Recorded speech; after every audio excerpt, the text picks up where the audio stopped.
Good morning, students. Shubha Vijayadashmi to all of you. I hope all of you are doing well, safe and sound in your own home. So, after the celebration of Puja, let's get back to our syllabus, which is very important for the time being.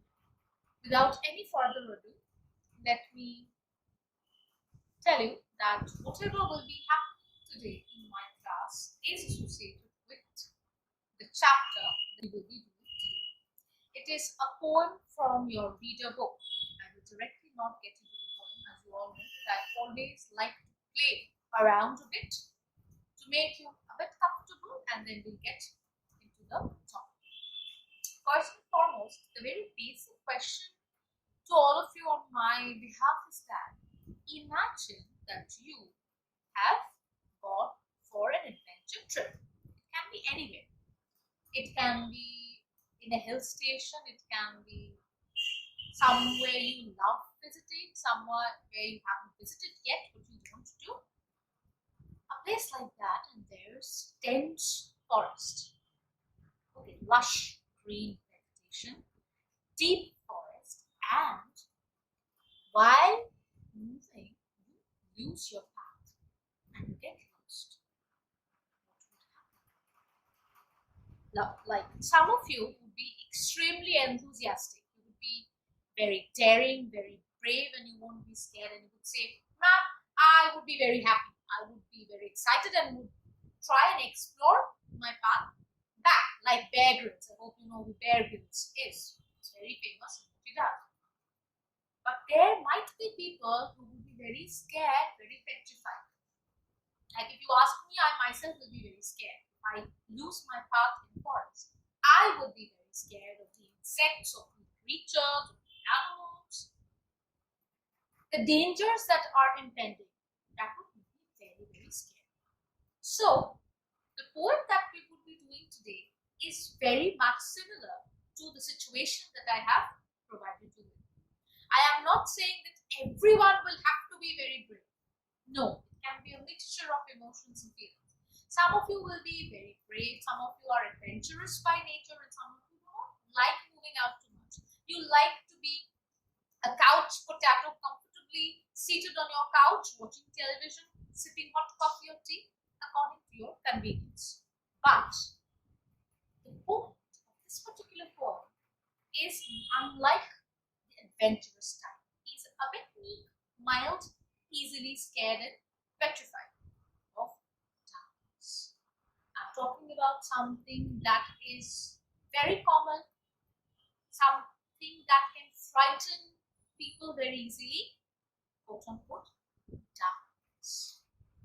So I hope by now you have understood that this poem is called Midnight. Raymond Wilson was an exceptional writer, an educationist, an editor.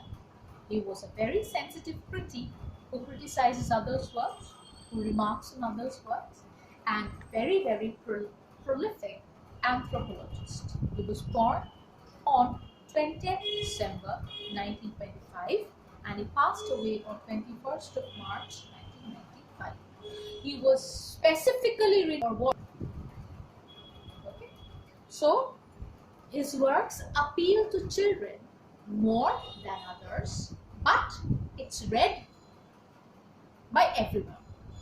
Okay, so let us get into the journey, embark on a journey of accompanying Raymond Wilson in his trip. Let's see if we can help the poet out from the forest, or we ourselves get lost along with him in the darkness of the forest. Okay, so let us begin. Midnight. So at the very outset, I would like to tell you about the meaning of the poem, Midnight. Now, midnight. The term midnight means the middle of the night, which we generally refer to as 12 o'clock, 12 a.m. And the meaning of the word wood is forest. So basically, the poet is providing you with a description, with a very vivid and clear description of a forest at night. 12 a.m. is very much night. So it's midnight. The scenario, the picture, how a wood looks, a forest looks at okay. Dark in the wood, the shadows stir. Now the meaning of the word stir is to move. So as it is darkness, we cannot see everything clearly. Yes, we can see shadow. We are capable of deciphering what is there, what is not, but not in a very clear way. If it's bright sunlight, then things become clearer to us. We can see things clearly. But it is darkness, so we can see shadows stirring, moving around. What do you see? Mist and moonlight, star and cloud, hunchback shapes that creep and crowd from tree to tree. So the poet is asking, in the darkness, what are we capable of seeing? What can we see? So the poet is saying, I can see the mist, tiny drops of water hanging on the leaves of the ground, which we say shishi. We can see that. We can see the moonlight, and it is because of the moonlight that the poet can see certain things, if not clearly. If it had been pitch dark, nothing would have been visible to the poet, but it was not. He can see the stars, clouds up in the sky. He can also see hunchback shapes. Now, hunchback shapes are basically when the person is in a hunchback position, like when the back portion is drooped or it is drooping. In this case, these shapes are animals. We can assume that these shapes can be elephants walking on the ground, or it can be apes, monkeys climbing from one tree to the other. So it's written, shapes that creep. Creep is to move slowly and steadily, and crowd, accumulate together in groups. I hope you know that elephants, they stay in herd, group, from tree to tree. So from one tree to another, these can be termed as apes or monkeys moving from one branch of the tree to the other in unison, collectively. Okay, this is first stanza. I hope it is clear to all of you. Moving to the second stanza. Dark in the wood, a thin wind calls. What do you hear? Frond and fern and clutching grass snigger at you as you pass, whispering fear. So now the poet could see certain things. Now the poet is using all the other sense organs. Okay, the first one was the eye. Now it's the function of the ear. Let us see what ear is telling us. So he can hear, poet can hear the rustling of the winds, the blowing of the winds as if the wind is blowing a whistle. Shh, like that. What do you hear? What can you hear? You can hear the frond and fern, the rustling of the leaves. The sound, you can hear that. And clutching grass. Clutching is to hold something tightly, the clutching of the grass. Snigger at you as you pass. Snigger is basically the elements of nature, the fern, the grass, they are laughing, they are making fun of you. Okay, they are laughing at you in a disrespectful way because they are trying to warn the poet about the impending danger that do not get into the woods. You might be in trouble, your life might be in trouble. So they're literally grabbing onto the feet of the narrator, the poet, and not allowing the poet to move ahead. Whispering fear. So they are whispering, they are as if trying to warn, as if trying to prevent the poet from getting into any trouble or danger. So basically we can assume that elements of nature, they're trying to warn the poet or the narrator about an impending danger. Moving to the next stanza. Dark in the wood, a river flows. What does does it hide? Otter, water rat, old cat, bones of fish and bones of man, drift in sky. This part is a bit scary, a bit frightening, a bit petrifying, and very mysterious as well. So now the dark in the woods, you can hear the the rippling sounds of water. If there is a fountain, you would understand that water is flowing. There's a sound that occurs when water passes. So you could hear the the rippling sounds of the water in the river, and you could see the river as well. Now, what does the river hide? So it's like a treasure box. It's like a casket hiding secrets. Let us see what secrets are hidden inside. Otter. Otter is, it's basically a kind of they're very cute to look at. They are waterborne creatures. They live in water. They have tiny webbed feet, small tail, and thick brown fur. Okay.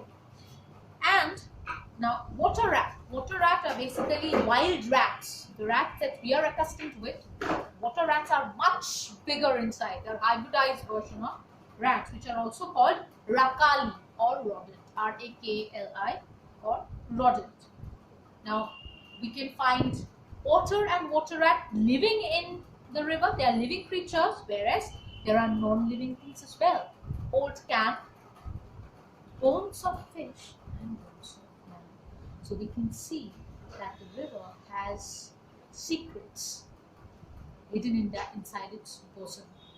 Now, not only do living creatures come out of it, bones of fish, bones of man can also be found. Because see, we are talking about a forest. Many wild creatures inhabit that particular area. Anything can happen. So the bones can come from anywhere. Okay, so we will have to use our imagination to realize that how come the bones are in the river? How did they appear? I'm leaving that much of creativity, that much of freedom onto you. You can assume how they are there. Drift means drift is carried away by the water. So the current of the water has forced the cans, the bones of man and fish to move ahead. Okay, moving on to the last stanza. Dark in the wood, the owlets shriek. Owlets are baby owls. Okay. Shriek is to scream. The hooting of the owlets is called shrieking. Now, what are they shrieking? What are they trying to reciprocate? What are they trying to communicate? What are they trying to say? What do they cry? Choose between the wood and river. Who comes here is lost forever and must die. So can you see that it's a warning? The owlets are actually warning the travelers who are coming inside the forest, and they are saying that choose between the wood and the river. If you choose either the wood or the river, your life is in danger. You will not be pardoned. Who comes here is lost forever. So whoever treads into the forest, they lose their path and they can never return to their home or to their native land and must die. So it is a warning that do not enter the woods, do not enter the forest, because if you come here, you might lose your path and you might never get back. So basically the elements of nature, they are trying to warn the traveler from getting lost into the woods and losing their precious dear life. Now, I have talked about the poem. I have tried to explain it in the best possible way. Now, something that is very important for you to understand is that, see, darkness is a sphere in our life that opens up innumerable secrets. Now, darkness is a situation which actually heightens our terror. Suppose we are scared of something, darkness actually heightens or enhances our element of fear. If it's broad daylight, maybe we won't be that much scared. But it is because of darkness. Suppose there is a power cut. You have load shedding at your place, and you hear certain sounds coming from the other room, you will get easily scared. Maybe it's not even scary. Maybe what is happening is we are your parents are maybe talking whispering in a whispering manner, but you might get scared because you don't know what is there in the other room. But if it's light, if there is broad daylight, you can easily understand, decipher who is talking or what is the sound that is being created, the source of the sound. So darkness can enhance, can heighten, can increase. So I hope you have understood the poem, the meanings, extra meanings, question answers, they are all provided to you. So don't worry. Despite all these, if you have any trouble, if you have any query, you are always welcome to ask your assigned teachers. So please don't panic, don't worry. Everything will be provided to you all.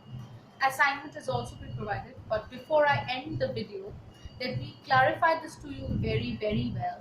When an RTC, reference to context, is provided to you, you must provide the reference or the origin of the poem. So the name of the poem and the poet should be mentioned before you begin with the answers. This is very important. This is important for each and every child attempting an RTC. Okay, so for today this much. Hope to meet you all in our next video online class. Thank you so much.